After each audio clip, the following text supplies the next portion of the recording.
और अब बात नेपाल से लापता हुए विमान की, जिसके बारे में इस वक्त एक बड़ी खबर आ रही है। दरअसल नेपाल में लापता विमान का सुराग मिल गया है, यह बड़ी खबर आ रही है। और मुस्तांग के लारजुंग में विमान दिखाई दिया है। विमान में चालक दल समेत 22 लोग सवार हैं। लापता विमान में 4 भारतीय भी सवार हैं। यह यात्री विमान पोखरा से जोमसोम के लिए सुबह 9:55 पर निकला था, लेकिन पहले बताया जा रहा था कि लैंडिंग से 20 मिनट पहले इसका संपर्क टूटा था। लेकिन अभी फिलहाल जो आधिकारिक जानकारी मिल रही है उसके मुताबिक 10 बजे के कुछ देर बाद से ही, तकरीबन 10:05 के बाद से ही विमान का संपर्क टूट गया था। लेकिन अब मुत्सांग के लारजुंग के पास यह विमान देखा गया है। ये जो आप तस्वीर देख रहे हैं, दरअसल नेपाल की एयरफोर्स अब इस पूरे मामले में रेस्क्यू ऑपरेशन को अंजाम दे रही है और लापता विमान की जो लोकेशन है उसके पास पहुंचने के लिए हेलीकॉप्टर का फिलहाल इस्तेमाल हो रहा है। वहां पर मौसम काफी ज्यादा खराब है, जिसकी वजह से रेस्क्यू ऑपरेशन में दिक्कतें भी आ रही हैं।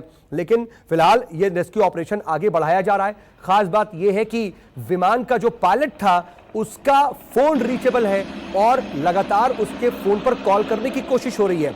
और जो जानकारी है उसके मुताबिक लगातार जो पायलट है उसके फोन पर घंटी बज रही है, लेकिन फोन पिक नहीं हो रहा है। लेकिन यह एक अहम सुराग के तौर पर भी काम आ रहा है, क्योंकि जो ऑफिशियल्स हैं वो मोबाइल लोकेशन को ट्रेस करके विमान तक पहुंचने की कोशिश कर रहे हैं। और ये देखिए, जो अभी इस वक्त ताजा अपडेट इस पूरे मामले में मिल रही है कि विमान का सुराग मिल गया है। अब विमान के नजदीक तक पहुंचने की कोशिश हो रही है, लेकिन अभी विमान की कोई तस्वीर सामने नहीं आई है, ना ही इस बारे में कोई यह अपडेट आया कि विमान किस अवस्था में वहां पर मौजूद है, या जो विमान का सुराग मिला है वहां पर विमान किस अवस्था में मौजूद है। लेकिन आप अंदाजा लगा सकते हैं किसी अनहोनी की आशंका से भी इनकार नहीं किया जा सकता, क्योंकि जाहिर सी बात है किसी एयरपोर्ट पर तो विमान ने लैंड नहीं किया है और विमान लापता हुआ।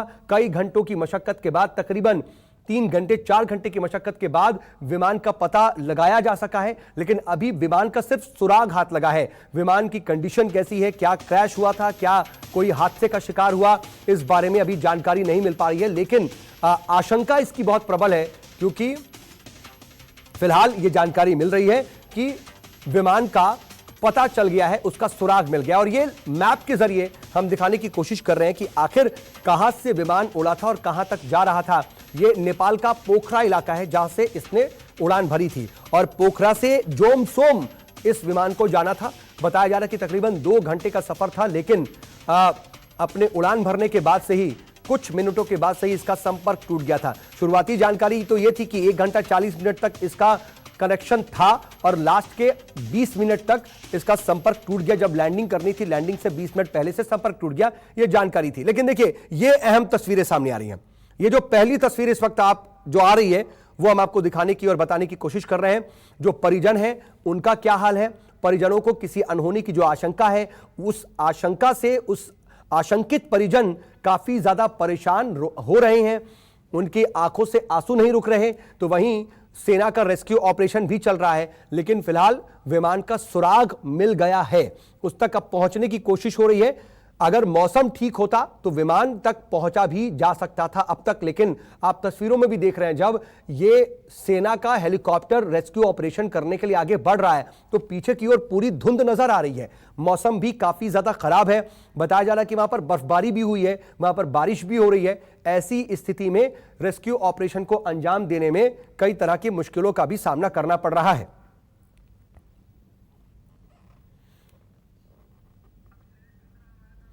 और नेपाल की राजधानी काठमांडू से अभिषेक मिश्रा हमारे सहयोगी इस वक्त लाइव जुड़ रहे हैं। अभिषेक, विमान का सुराग मिल गया, यह राहत की खबर, लेकिन क्या वाकई विमान के अंदर लोग ठीक होंगे, इससे जुड़ी हुई क्या जानकारी मिल रही है?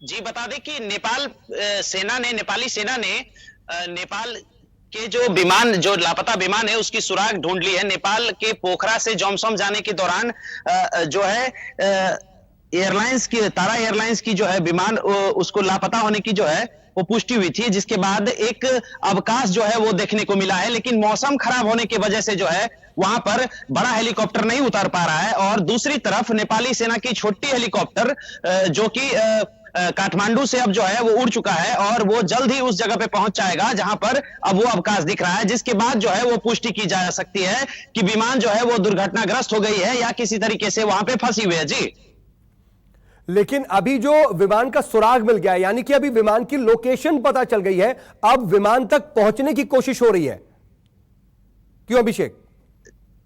जी जी, विमान टूकेजे पिक एक नाम का जगह है, टूकेजे पिक के पास जो है कुछ अवकाश विमान का मिला है और अब वहां तक पहुंचने की जो है वो नेपाली सेना कोशिश कर रही है। नेपाली सेना की जो बड़ी हेलीकॉप्टर है वो मौसम, चूंकि पोखरा जो है वो पूरा बर्फीला क्षेत्र है, वहां पे मौसम काफी खराब है, वहां पे हेलीकॉप्टर को लैंड नहीं किया जा सकता है क्योंकि वो बड़ा हेलीकॉप्टर है। और इसीलिए जो है दूसरी छोटी हेलीकॉप्टर जो कि काठमांडू से अब टेकअप कर चुकी है, कुछ ही घंटों में वो भी वहां पर पहुंच जाएगी। टूकेजे पिक के पास जो है वो अब उसका अवकाश जो दिखा है वहां तक जो है अब हेलीकॉप्टर पहुंचेगी, जिसके बाद जो है वो पुष्टि की जा सकती है। अभी फिलहाल गृह सचिव जो है फरिंदमणि पोखरेल से हमारी बातचीत हुई है, उन्होंने भी इस बात की पुष्टि कर दी है कि कोई अवकाश दिखा है, जिसको लेकर के दो अलग अलग हेलीकॉप्टर, एक तो नेपाली सेना का और दूसरे जो प्राइवेट हेलीकॉप्टर्स होते हैं पहाड़ी इलाकों में जो कि काफी तौर पे जो प्रशिक्षित होते हैं उड़ने के लिए और लैंड करने के लिए, उनकी भी मदद ली जा रही है, जिसके बाद वहां तक पहुंचे। वहीं दूसरी जानकारी, बड़ी जानकारी यह है कि इसमें जो 4 भारतीय जो पर्यटक थे वो एक ही परिवार के थे और एक ही परिवार के रहने वाले थे। वो मुंबई से रवाना हुए थे और काठमांडू आए थे, काठमांडू से फिर जो है वो पोखरा गए थे और पोखरा से आज ही 9:55 पर टेकअप किए थे। चारों का जो है वो नाम भी हम लोगों ने खुलासा कर दिया है।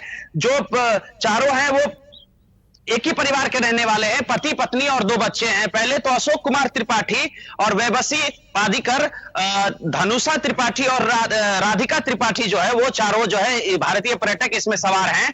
भारतीय दूतावास की तरफ से इसकी पुष्टि की गई है। जी जी, लेकिन अगर अभिषेक आप ये बता पाएं कि जहां पर सुराग मिल रहा है, पता चल रहा है कि ये विमान है, वो कैसा इलाका है? क्योंकि आपने ये तो बता दिया कि वो इलाका बर्फीला है और वहां पर हेलीकॉप्टर नहीं लैंड कर पा रहा, लेकिन रिहायशी इलाका है, वहां पर किस तरह से, क्योंकि आप तो शायद वहां पर जो लोकल लोग हैं या फिर आसपास गांव वाले, उनकी मदद भी ली जाने लगेगी?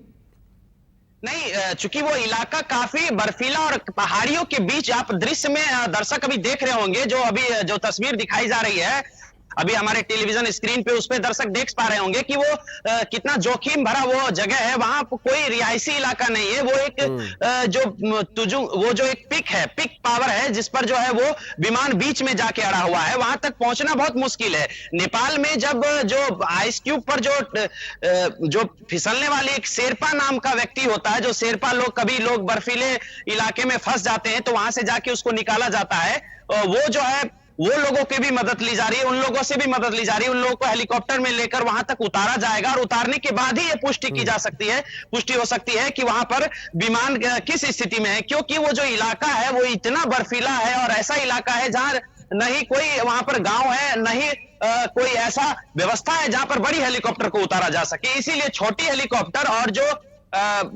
आइस क्यूब पर जो ट्रैक करने वाले लोग हैं, शेरपा जिसको नेपाल में कहते हैं, उन लोगों की मदद भी नेपाल सरकार ले रही है। तो अब ये रेस्क्यू ऑपरेशन कैसे आगे बढ़ेगा, उसमें क्या दिक्कतें आ रही हैं, कैसे कैसे उससे जुड़ी हुई जानकारी आ रही है? नमस्कार, मैं हूं मानक गुप्ता।